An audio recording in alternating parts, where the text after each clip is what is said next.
Ito ang Yamashita markers mga katiits nga nakita natin sa ilalim.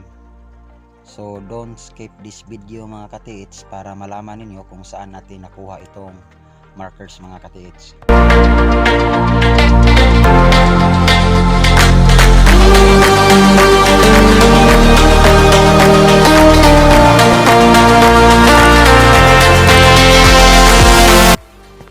So update tayo mga katiits, no?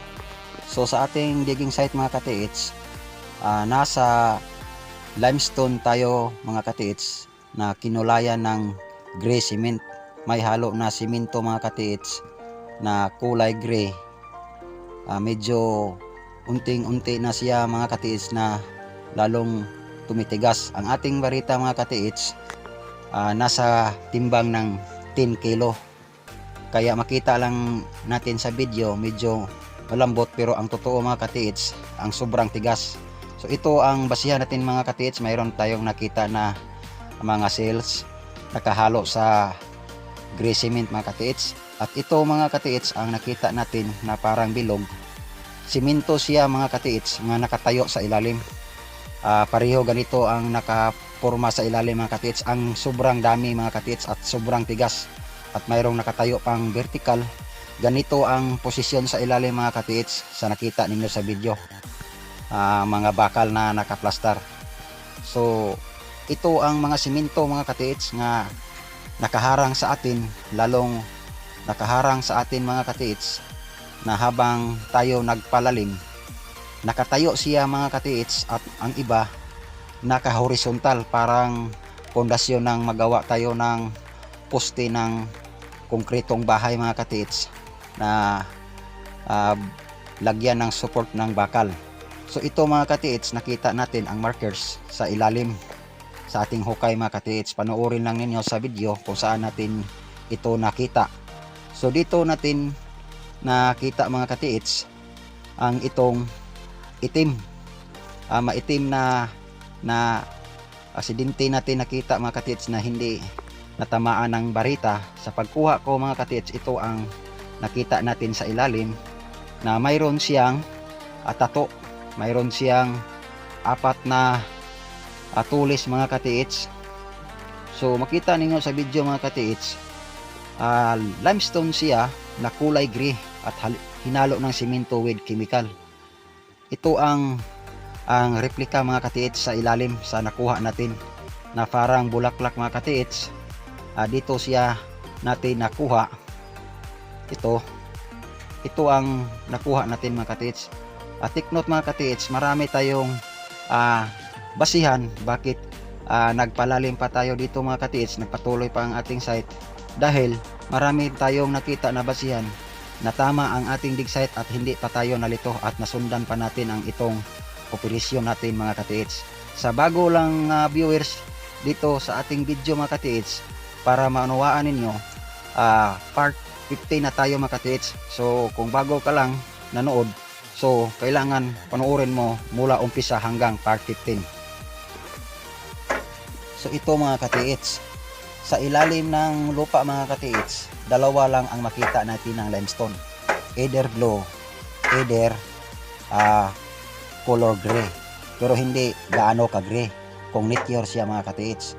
So ito mga katiits, kung nakita ninyo sa hindi pa natin naabutan itong color coding mga katiits, nakita ninyo mga katiits na mayroong blue sa pagbukas natin dito mga katiits.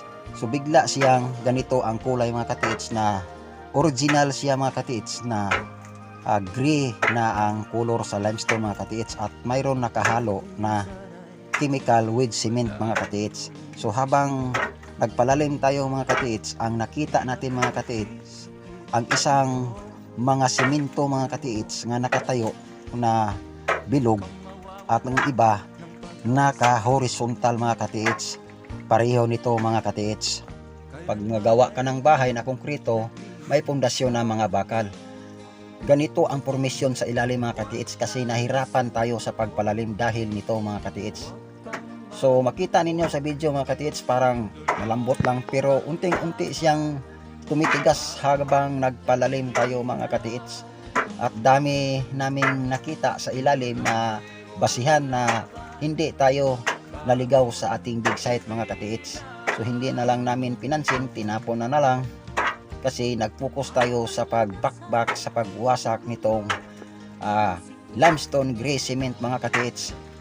At abangan ninyo mga katiits hanggang kayang abot natin mga katiits kung saan tayo makakaya ang ating paghuhukay mga katiits. Ang kalaban lang natin dito ang water trap mga katiits kasi nasa gilid tayo ng maliit na creek ang itong site natin mga katiits. Makita ninyo mga katiits, hindi basta-basta na limestone ang makita ninyo mga katiits, kasi kung dito lang kayo sa personal mga katiits, kitang-kita ninyo mga katiits na simento na siya mga katiits ang makita ninyo, hindi na basta-basta limestone ang makita lang natin sa video kung dito lang kayo sa personal. At maraming makita natin na mga sales, mga bunga ng kahoy mga katiits na nasali sa pagbuhos nitong gray cement mga katiits.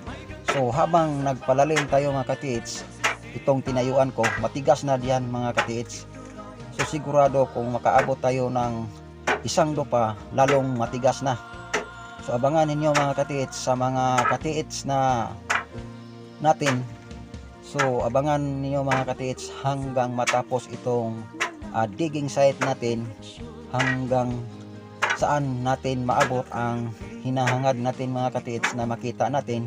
So dobling ingat lang tayo mga katiits kasi ang color coding sa Yamashita Treasure na itong gray cement mga katiits is danger. So ibig sabihin dobling ingat ang mga katiits sa nitong kulay na gray cement kasi sa color coding danger siya mga katiits. So kaya dobling ingat tayo sa paghukay at dahan-dahan na lang tayo mga katiits. 1 feet ang ating palalim at 2 araw ang pag-finish mga katiits dahil nakasalansad ang mga bilog na mga simentong nakatayo pareho sa nakita ninyo ganina na mga bakal. So ito mga katiits, mayroong mga kinason ng mga maliit na makita natin nakahalo.